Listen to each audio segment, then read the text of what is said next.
ખેડૂત મિત્રો, હાલ ચાલુ થયેલી આ ખેડૂતની અરજીઓ, તેની અંદર તમારે ફાર્મર રજિસ્ટ્રેશન કેવી રીતે કરવું અને ઘરે બેઠા બેઠા આ ખેડૂતનું ફોર્મ કેવી રીતે ભરવું, તેની બધી જ સંપૂર્ણ માહિતી સ્ટેપ બાય સ્ટેપ સમજીશું. ખેડૂત મિત્રો, આજે આપણે વાત કરીશું કે આપણે આ ખેડૂત પોર્ટલ જે છે તેની અંદર હાલની અંદર તમારે કોઈને પણ ફાર્મર રજિસ્ટ્રેશન જે પણ ના કરેલું હોય અથવા તો જો કરેલું હોય તો તમારે તેને લોગિન કઈ રીતે કરવું અને તેની અંદર ફોર્મ ક્યાંથી ભરવું, ત્યારબાદ તેની પ્રિન્ટ તમારે કેવી રીતના કાઢવી. તો વિડીયોમાં બન્યા રહેજો, આપણે સંપૂર્ણ વાત કરીએ. આજે આપણે આ વાત કરી રહ્યા છીએ તેની અંદર આપણે હાલની અંદર આ નવી જે આ ખેડૂત જે ચાલી રહી છે તેના વિશે આપણે વાત કરવાના છીએ, જેમાં એગ્રીકલ્ચર જે બાગાયતીનું આવે છે, ખેતીવાડીનું આવે છે, ત્યારબાદ પશુપાલનના પણ કેટલીક યોજનાઓ આવે છે. આમ 148 ઘટકોની યોજનાઓ જે છે તેની અંદર આપણે ફોર્મ ભરવા માટે શું કરવું પડે તેની બેઝિક માહિતી બધી આપણે તેના વિશે ચર્ચા કરીશું. તો બન્યા રહેજો મિત્રો. સૌપ્રથમ તમારે જો લોગિન હોય તો તમારે આ લોગિનનું જ્યાં જે બટન આવે છે તેના ઉપર તમારે ક્લિક કરવાનું છે. જો તમારે લોગિન ના હોય અને જો ફાર્મર રજિસ્ટ્રેશન તમારે બાકી હોય તો તમારે શું કરવાનું છે ખેડૂત મિત્રો, તમારે સૌપ્રથમ અહીંયા જે આપેલો જે છે તે આ લાભાર્થી નોંધણી માટે અહીં ક્લિક કરો તો અહીંયા તમારે ક્લિક કરી દેવાનું છે. ત્યારબાદ તમારે શું કરવાનું છે, અહીંયા ક્લિક કર્યા બાદ તમારી પાસે લાભાર્થીનો પ્રકાર આવશે.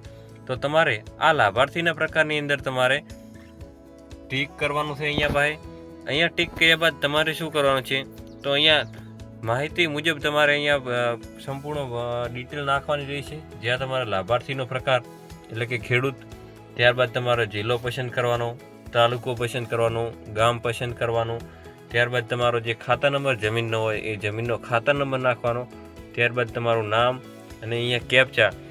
આમ સંપૂર્ણ આવી રીતના ડિટેલ રહેશે. તો આને સંપૂર્ણ રીતે આપણે સમજીશું કે તમારે કઈ રીતે ભરવું. તો તમારે અહીંયા આવશે, ઓપ્શનમાં આવી જશે જે તાલુકો, તો અહીંયા તાલુકો નાખી દો.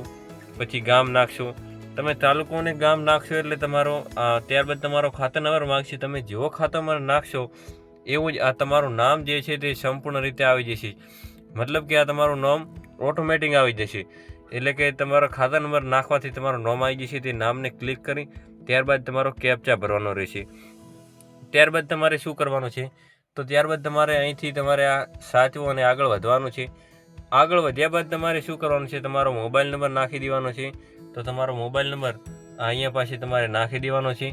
મોબાઈલ નંબર ત્યાં નાખ્યા બાદ તમારે અહીંથી એક ઓટીપી મોકલવાનો ઓપ્શન આવશે, ત્યાંથી ઓટીપી મોકલી દેવાનો છે. ત્યારબાદ તમારે એની સામે નીચે આવશે પાસવર્ડ દાખલ કરવાનો છે, તે પાસવર્ડને કન્ફર્મ કરી દેવાનો છે. ત્યારબાદ તમારે જે કેપ્ચા જે છે તે કેપ્ચા પૂરી અને આગળ વધવાનું રહેશે. ત્યારબાદ આ સંપૂર્ણ ડિટેલ ભરાઈ ગયા બાદ તમારે આને સબમિટ કરી દેવાનું છે. અને આ સબમિટ કર્યા બાદ તમારે શું કરવાનું છે, સૌપ્રથમ ઉપર આપણે વાત કરી કે તમારે જે આ તમારું ફાર્મર રજિસ્ટ્રેશન થઈ ગયું છે, હવે તમારે તેને લોગિન કઈ રીતે કરવું. તો અહીંયા જે આપેલું જે છે, સૌપ્રથમ તો તમારો મોબાઈલ નંબર માગ્યો છે, અહીંયા મોબાઈલ નંબર નાખી દેવાનો. મોબાઈલ નંબર નાખ્યા બાદ તમારો પાસવર્ડ યાદ હોય તો તમે પાસવર્ડથી કરી શકો છો, અથવા જો તમને પાસવર્ડ યાદ ના હોય તો અહીંયા ઓટીપીનું પણ ઓપ્શન આપ્યું છે, ત્યાં તમે ઓટીપી દ્વારા પણ આને લોગિન કરી શકો છો. ત્યારબાદ શું કરવાનું, તમારે કેપ્ચા નાખી દેવાનો છે. કેપ્ચા નાખ્યા બાદ તમારે આગળ વધવાનું રહેશે. કેપ્ચા બાદ તમે આગળ વધશો એટલે તમારી પાસે સૌપ્રથમ માગશે કે તમારી સામે આ ડિટેલ આવી જશે, જેની અંદર આવશે કે સૌપ્રથમ આવી જશે વિભાગ. તો આ વિભાગની અંદર તમારે શું કરવાનું છે, આ વિભાગની અંદર તમારે અહીંયા નાખી દેવાનું છે. જે ખેતીવાડીનું જોતું હોય તો તમે ખેતીવાડીનું નાખો, બાગાયતી જો ફોર્મ ભરવું હોય તમારે તો તમે બાગાયતનું પણ નાખી શકો છો. ત્યારબાદ જો તમારે તેની અંદર પશુપાલનનું ભરવું હોય તો પશુપાલનનું પણ તમે અહીંયા ઓપ્શનથી તમે નાખી શકો છો. તો અહીંયા તમારે ટીક કરવાનું રહેશે, અથવા જો ટીક ના કરવું હોય ને બધી જ માહિતી એકસાથે જોવી હોય તો તમે બધી માહિતી એકસાથે પણ જોઈ શકો છો. તો ત્યારબાદ તમારે શું કરવાનું રહેશે, અહીંયા તમારે નીચે આવી જવાનું છે. અહીંયાથી તમે શોધી પણ શકશો, કોઈ પણ પ્રકારની યોજનાઓને તમારે સર્ચ કરશો એટલે તમારી સામે આવી જશે. ત્યારબાદ આપણે વાત કરીએ કે તમારી સામે આવી રીતના ફૂલ ડિટેલની અંદર આ બધું જ માહિતી આવી જવાની છે. ત્યાંની અંદર તમારે શું કરવાનું છે, સૌપ્રથમ આપણે વાત કરીએ કે અહીંયા તમને બતાવી છે કે ટ્રેક્ટર ટેલર સહાય યોજના. તો ટ્રેક્ટર ટેલર સહાય યોજના છે, તો તેની અંદર તમારે શું કરવાનું છે, તો સૌપ્રથમ તમારે તેના અંદર દસ્તાવેજ કયા જોઈશે અહીંયાથી તમે જોઈ શકશો. ત્યારબાદ દસ્તાવેજ તમે જોયા બાદ તમારે જો અરજી કરવી હોય તો અહીંથી તમે અરજી પણ કરી શકવાના છો. અને એના વિશે તમારે ફૂલ ડિટેલ જોઈતું તો અહીંયાથી તમે વધુ જુઓ, ત્યાંથી તમને બધી જ માહિતી મળશે કે તમને કેટલા રૂપિયા મળશે, શું તેની અંદર પ્રોસેસ શું છે, તે બધી જ માહિતી અહીંથી મળી રહી છે. ત્યારબાદ તમારે જો ભરવું હોય તો અહીંયા અરજી કરો એના ઉપર તમારે ક્લિક કરી દેવાનું છે. ત્યારબાદ તમારે અરજી કરવા માટે તમારી સામે આ ફોર્મ ખુલી જશે, જેની અંદર તમને કેટલીક સૂચનાઓ આપેલી છે. સૂચનાઓ તમારે ધ્યાનમાં રાખી અને વાંચી લેવાની. ત્યારબાદ તમારે અહીંથી આગળ વધો એના પર ક્લિક કરવાનું છે. આગળ વધવાનું બટન દબાવ્યા બાદ તમારે શું કરવાનું છે તો ઉમેદવારને જે વિગત માગે છે તેની અંદર તમારું પૂરું નામ આધાર કાર્ડ પ્રમાણે નાખી દેવાનું છે. ત્યારબાદ તમારું સરનામું, જિલ્લો, તાલુકો નાખી દેવાનો છે, ગામ, પિનકોડ નાખી દેવાનો. લિંગ તમારું જે હોય સ્ત્રી પુરુષ જેના નામે તમે ફોર્મ ભરતા હોય એનું તમારે લિંગ નાખી દેવાનું છે. ત્યારબાદ જાતિ ખાસ નાખી દેવી, કારણ કે તમે જાતિમાં જો કોઈ ભૂલ કરશો તો તમારો ફોર્મ રિજેક્ટ થઈ જતું હોય છે. આ ઘણી વખત અમે પણ જોયેલું હોય છે. ત્યારબાદ આ ઈમેલ આઈડી કોઈ ફરજિયાત નથી, અને દિવ્યાંગમાં જો દિવ્યાંગ હો તો હા, અને ના હોય તો ના લખી દેવાનું છે. અને ખાસ બીજી આપણે વાત કરી લઈએ કે તમારે જો જલ્દી ફોર્મ ભરવું હોય, ટાઈમ ઓછો હોય, તો તમારે આ જો સરનામા ઉપર જે લાલ ચોકડી બતાવી રહ્યું છે, અહીંયા જે આવી ફૂદડી આવે છે એ ફૂદડીવાળા જ ફરજિયાત હોય છે, એટલે એ ભરશો તો પણ ચાલશે. ફૂદડી વગરના જે છે તે નહીં ભરો તો પણ ચાલશે, કારણ કે જો અહીંયા પાસે બતાવે છે ઈમેલ, તો ઈમેલની અંદર એવી કોઈ ફૂદડી આપેલી નથી, તો મતલબ એક ફરજિયાત નથી, એ તમે નહીં ભરો તો પણ ચાલશે. એટલે જલ્દી ભરવું હોય તો ખાલી આ ફૂદડીવાળા જે છે આ ફૂદડીવાળા તમારે ભરી દેવા ફટાફટ. ત્યારબાદ આપણે વાત કરીએ તો તમારો ખેડૂતનો પ્રકાર માગશે. તમારે જે જમીન હોય તેના મુજબ તમારો જે ખેડૂતનો પ્રકાર પડતો હોય છે, તેમાં તમે નાના છો, સીમાંત છો કે પછી મોટા ખેડૂત છે, તે અહીંથી તમારે દાખલ કરી દેવાના છે, જેની માહિતી તમારે 7, 12 અને 8માંથી જોઈ લેવી. ત્યારબાદ તમે જો સહકારી મંડળીના સભ્ય હો તો તમારે તેની અંદર હા પૂરી દેવું, અને અહીંયા જો હોય તો હા, ના હોય તો ના. એ તમારી બધી જ માહિતી અહીંયા સહકારી મંડળીની અંદર નાખી દેવી. તેમાં ગામ સિલેક્ટ કરવાનું આવશે, નામ આવશે ગામનું, તમે સભ્ય છો, તમારું નામ છે, હા કે ના, દૂધ મંડળીનો જિલ્લો, તાલુકો, દૂધ મંડળીનું નામ, આધાર કાર્ડ નંબર. ત્યારબાદ તમારે શું કરી દેવાનું છે, સેવ કરી દેવાનું છે. સેવ કર્યા બાદ તમારે બેંકની ડિટેલ આવશે. તો મિત્રો, બેંકની ડિટેલની અંદર તમારે કોઈ પણ પ્રકારની ભૂલ કરવી નહીં, કારણ કે બેંકની ડિટેલમાં તમે જો કોઈ પણ પ્રકારની ભૂલ કરશો તો એ પછી એડિટ થતું નથી, અને તેની અંદર ઘણા બધા ખેડૂતોને પૈસા પણ આવતા નથી, ફસાઈ જતા હોય છે. તો આની અંદર તમારે ખાસ શું નાખવાનું છે તેની પણ માહિતી આપી દઉં. બેંક IFSC કોડ જે તમારી પાસબુકની અંદર આપેલો હોય છે તે બેંક IFSC કોડ નાખી દેવાનો છે.